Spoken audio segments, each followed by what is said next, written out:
ही incoming line आहे आणि हा मास्टर वॉल आहे. हा जर बंद केला तर पूर्ण बाथरूमचा पाणी सप्लाय बंद होतं. इकडनं खाली घेतली आहे. खाली घेतल्यानंतर एक लाईन थंड पाण्याची नळा लागली आणि दुसरी जी आहे इथे टी मारून ती खाली आली आणि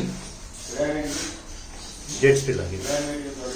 ही जी वरची लाईन आहे, वरनं जी आली आहे तिला इथे टी मारून ती पुढे टँकला गेली आहे. कन्सील टँक जी आहे त्याच्यात गेली. आणि दुसरं टोप जे आहे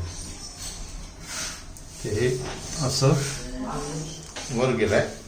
त्याला दुसरा हा एक मास्टर वॉल लावला आहे आणि हा मास्टर वॉल लॉक टँकमधून येणारं जे पाणी आहे त्याला कंट्रोल करतो.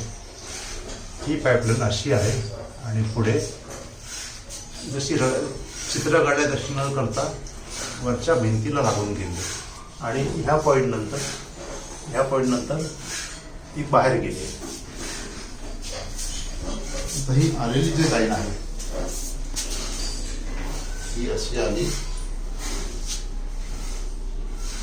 इथून ही इथे गेली, नळाला आली. नळाकडनं पुन्हा अशी वर गिझरला गेली आणि गिझरच्या आउटलेटमधून आलेली गरम पाण्याची लाईन ही इथे गेली, नळाला गेली.